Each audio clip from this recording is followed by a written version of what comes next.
Selamat datang kembali.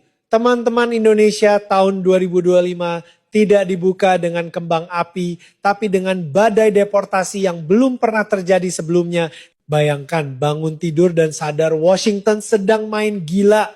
Hampir 40.000 warga Tiongkok dapat tiket sekali jalan pulang kampung. Ini bukan gosip medsos ya, tapi operasi keamanan nasional sungguhan. Angkanya cukup buat memenuhi stadion bola, bikin Beijing dan komunitas Tionghoa di AS gempar. Apakah ini awal dari perpisahan abadi? Ini bukan cuma angka di kertas. FBI benar-benar turun tangan dan mereka nggak main-main. Di seluruh AS, agen federal mulai menyisir setiap sudut. Targetnya pelintas batas ilegal, pekerja gelap, dan yang paling panas mereka yang dicurigai jadi mata-mata. Otoritas AS bilang ada 390.000 warga Tiongkok yang statusnya ilegal dan perintah deportasi 40.000 orang pertama ini cuma permulaan. Suasana di Chinatown sekarang tegang banget. Kayak lagi nonton film action tapi nggak ada yang mau jadi pemeran utamanya. Kalau berpikir bisa kabur, pikir lagi deh. Pemerintah Amerika lagi pakai taktik hajar dompetnya. Siapa yang coba bersembunyi dari deportasi bakal kena sanksi keuangan super pedas, termasuk penyitaan aset. Bayangkan, kerja keras bertahun-tahun di negeri Paman Sam, beli rumah, mobil, tiba-tiba ludes gara-gara maksa bertahan. Ini peringatan dingin, pulang sukarela atau pulang miskin. Dunia lagi nahan napas, ini bakal efektif atau malah bikin rusuh ya. Pastinya Beijing gak diam aja lihat warganya diusir. Jubir Kemenlu Mauning langsung menyemprot Washington habis-habisan. Efeknya, medsos Tiongkok meledak sama gelombang nasionalisme. Slogan boykot produk AS, cintai produk lokal bergema lagi. Tapi menurut kalian nih Sobat Indo, emangnya membanting iPhone yang udah dibayar bakal bikin Apple nangis? Atau itu cuman perlawanan sia-sia yang bikin mereka makin terkucil? Kemarahan ini kayak menyiram bensin ke api hubungan yang udah retak.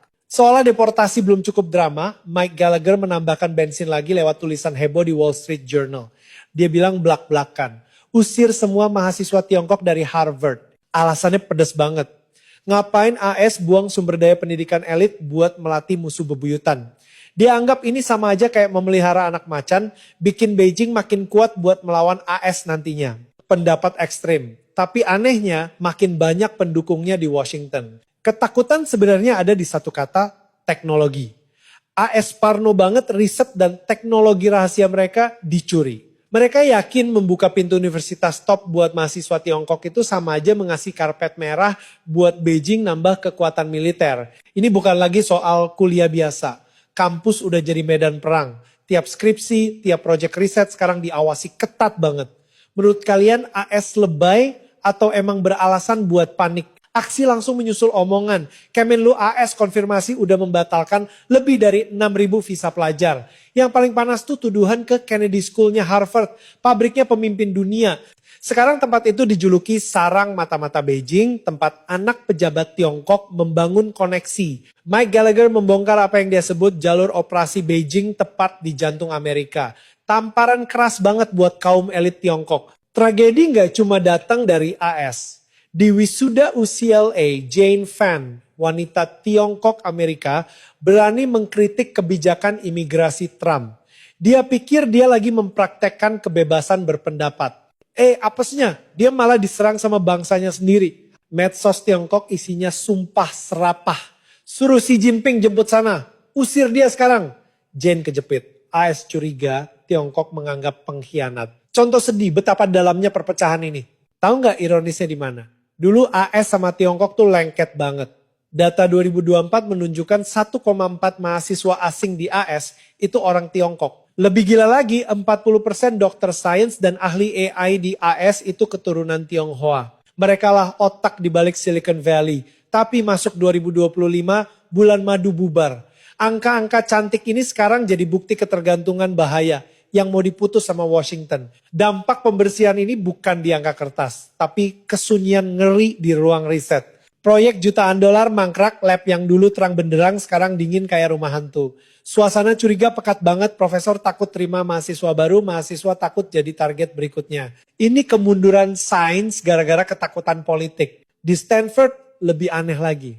Suatu hari sistem komputer mendadak error massal. Tapi cuma buat kartu ID mahasiswa Tiongkok. Mereka tertahan di gerbang, gak bisa masuk lab, gak bisa balik asrama. Kampus bilang error system, gak ada yang percaya. Itu tanda pengusiran diam-diam. Dari UC sampai Stanford, gangguan teknis ini mengirim pesan jelas. Kalian udah gak diterima di sini. Paling nyesek tuh kejadian di Cornell.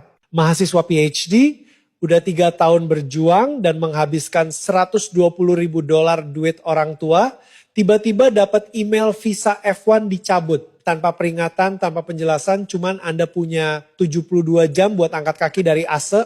Kerja keras, duit, mimpi, lenyap dalam 3 hari. Dinginnya birokrasi beneran ngeri. Buat negara itu keamanan, tapi buat keluarga ini itu kiamat masa depan.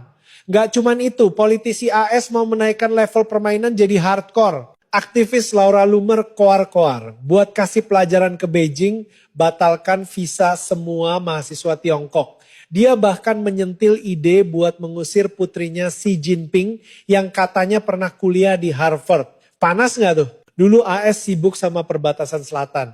Sekarang mereka menargetkan kaum elit musuh. Ini tamparan langsung ke muka para bos di Beijing. AS nggak sendirian. Efek domino udah nyampe Eropa sama Jepang.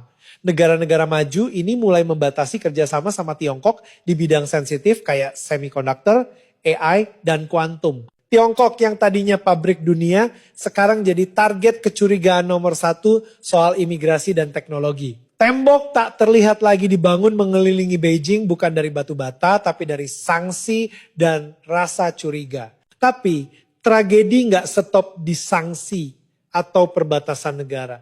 Image orang Tiongkok di mata dunia makin hancur gara-gara benturan budaya sehari-hari. Bukan cuma dikucilkan secara politik, mereka mengisolasi diri secara sosial. Dari pemerintah lawan pemerintah, sekarang jadi rasa antipati antar manusia. Apa sih yang bikin turis Tiongkok jadi mimpi buruk pariwisata global? Lihat deh apa yang terjadi. Di Paris dan Jepang, warga lokal mengeluh soal turis yang memanjat situs sejarah, buang ingus, bahkan meludahi batu ribuan tahun. Di Korea lebih parah, ada laporan buang hajat di tempat umum. Di Jepang, mereka senam di kereta dan keramas di toilet. Orang Malaysia bingung, kenapa situ yang kasar, situ yang teriak didiskriminasi. Sobat Indo, pernah nemu yang beginian di Bali nggak? Masalah intinya bukan cuma ludah atau menyerobot, tapi mental arogansi negara besar. Banyak yang bawa pola pikir wolf warrior keluar. Gue dari ekonomi nomor 2 dunia, gue punya duit. Jadi lo harus layani gue semau gue. Mereka nolak adaptasi karena ngerasa aturan orang lain lebih rendah. PD kelewatan ini ditambah minimnya edukasi warga.